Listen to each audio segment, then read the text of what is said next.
Around 1933 up until 1934, 1935, Harlem's main activity was how to make Harlem a congressional district so that Harlem could elect its own congressman. Adam Powell was just began to show his weight. We were fighting to get jobs on 125th Street, fighting to get jobs in our own neighborhood. I admire Adam with all of his faults. He was the best person that Black America has ever sent to Washington. He got the job done. When he went to Washington the first time, they told Mr. Powell that we don't accept blacks in the congressional dining room. And Adam smiled and said, well, you don't accept them. Well, that's your custom. The next day, Adam got the tallest and the meanest looking and the blackest of the blacks he could find and marched them into the congressional dining room as his guest and got away with it. But it was a period when we were reassessing our role in the whole of the Western world. We were tuning into Africa as much as we could and having African forums and making a serious study of African history. Black men wanted to go to Ethiopia and fight on the side of the Ethiopians, but America would not give them passports and let a single one leave the country for that purpose. And yet, Italians could get passports to go and fight with Italian forces against Ethiopia. Now later, some of the same black men who couldn't get permission got permission to go fight in the Abraham Lincoln Brigade in Spain. I'm a physician. Physician? And then why would you want to go over in Ethiopia? Well, I feel it's my duty to give my profession and, if necessary, my life in the cause of Ethiopia. And I desire and be happy to die for the defense of entire Africa, including Abyssinia. That's fine. Sign right here on the dotted line. See, originally, Africans did not define themselves by continent, but more by regions. Africa as a continent began to be defined by foreigners.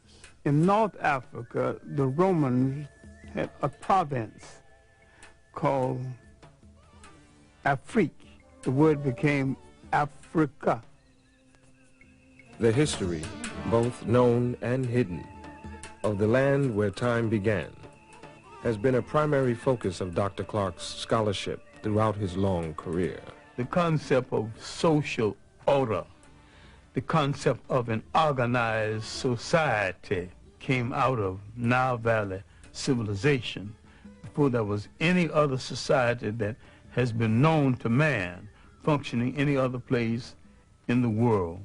The significance of Nile Valley civilization is that it was that civilization that set a standard of performance untouched by the other civilizations of the world. And people are reluctant to give an African credit for a creation that happened in Africa.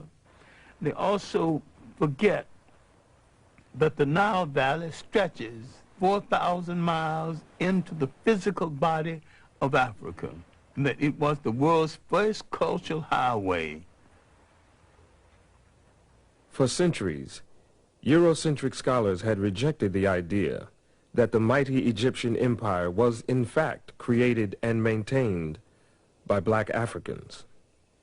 The concept that Western civilization was the product of non-white intelligence, imagination, technology, and spirituality was unacceptable, both psychologically and politically. A brilliant Senegalese scholar and scientist would shake, and many say topple, the very foundation of that conventional wisdom. His name was Sheikh Anta Diop. His research was brought to the attention of the English-speaking world through the efforts of his longtime colleague and friend. I was wondering why his books had never been published in the United States. He said there was no publisher's interest in his books. And so it took me 7 years to interest the publisher in the books of Cheikh Anta Diop. Diop's disciples refer to him as the Pharaoh of the Upper Nile. You must be strong enough and serene enough de voir les faits historiques to see the historical facts et de les interpréter and correctement. to interpret them. Nous pouvons tous être passionnés, We can all be impassioned, mais ce n'est pas de cette manière que nous résoudrons les problèmes complexes de l'humanité. but that is now not how we will resolve the very complex Donc cette problems of domination humanity. dont nous souffrons, dont j'ai souffert moi-même, The domination that we suffer from, that I have suffered from notre myself, propre domination des autres races l'a précédé. our domination of other races preceded it. Donc l'Afrique a exercé un impérialisme continu pendant 4000 ans. For 4,000 years, Black Africa had an imperialism. A Toute l'Afrique period of, occidentale était conquise et était justement sous la domination noire. all of Western Asia was under the domination of blacks.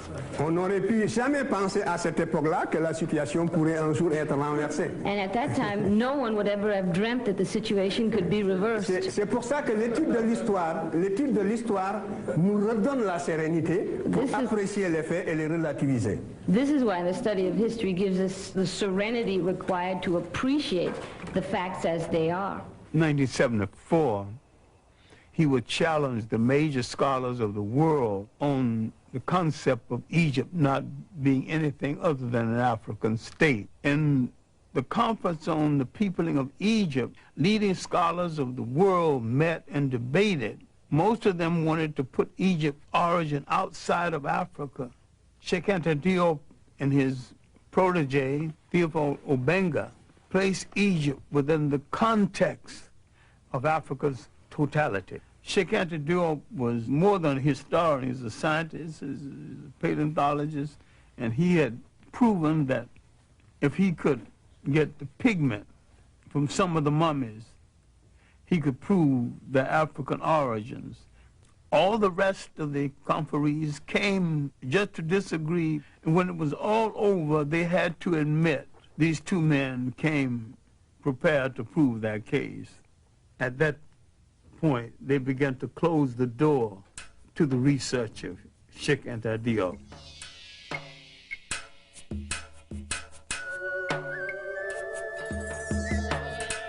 From the first dynasty to the invasion of Nile Valley, that was the first golden age. And from third dynasty came the great multi-genius Imhotep, the real father of medicine, who lived 1,800 years before the Greek who's called the father of medicine. When we read the biography of the Greek, he says, I am a child of Imhotep.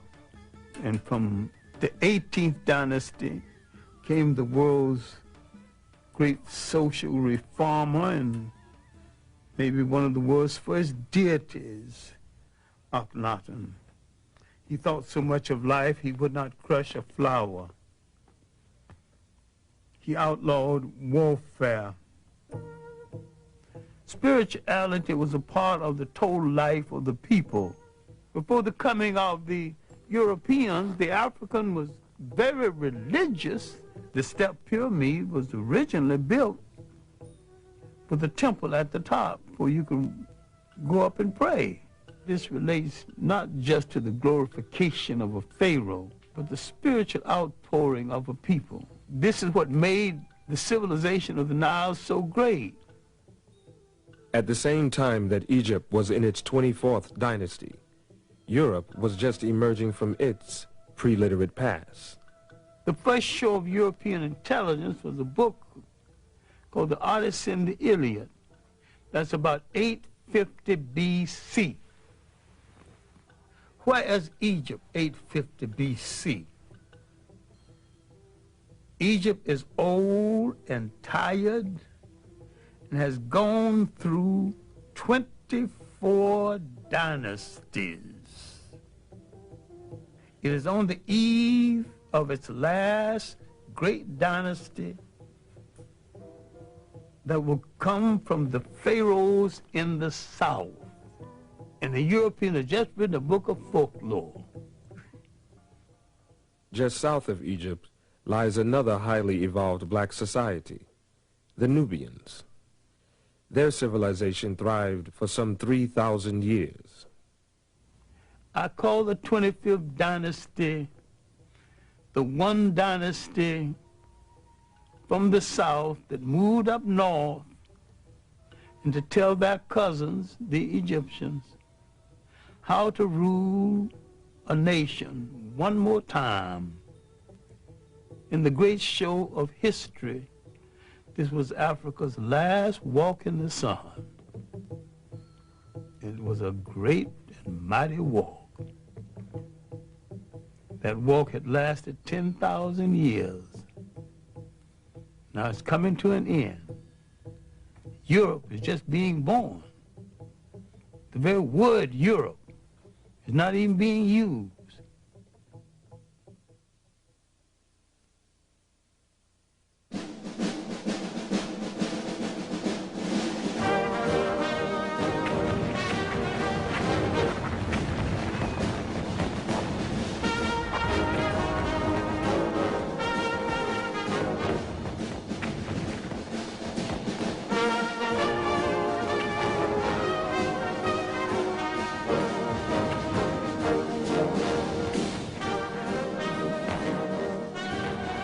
I was drafted to the Army in September 1941. I can say with certainty I was probably one of the best clerks, one of the worst soldiers the Army ever had. I couldn't shoot, didn't like the hot sun, didn't like to go on those all-night trips, but I was a wizard at administration. I made sure my men got what was due to them as soldiers and men. Not as black men, but as soldiers and men. After I returned from the Army, it was not so much as finding myself again as a Pan-Africanist, but redefining myself as a Pan-Africanist. Remember, we had participated in a war that we were cynical about in the first place, and having participated in this war on a Jim Crow basis, getting out of the war, and there wasn't the employment that we had hoped would be there, I began to think more and more about the fact that African people would have to depend on themselves. Pan-Africanism would be perceived as a way to end African dependence on colonial masters, a way to create free and independent nations, a way to transfer the continent's immense riches from the hands of invaders into those of the indigenous people of the land. I began to define Pan-Africanism as the building of an African world community, the union of African people in different parts of the world, the African population in India and the Pacific Islands, the African population in the Caribbean and Brazil and South America. And I was looking to the fact that we number 1 billion people on the face of the earth. If you put them all together and they did one thing in unison, even if it was wrong, it might alter the world. Africa has always been and still is the world's richest continent. Africa has always had things other people wanted, thought they couldn't do without, and didn't want to pay for. So therefore, there's always been an excuse to invade Africa. Alexander's invasion was the first purely European invasion of Africa. Everything that had happened in Egypt and in Africa before 332 BC was something that no European had anything to do with. Now we see the beginning of European occupation, and we see it as aggression, not bringing civilization, but destroying civilizations that it did not understand. The uninvited arrival of European armies in the Upper Nile Valley signals the beginning of the end for the highest civilization the world had known. The conquerors, quite literally, changed the complexion of the conquered.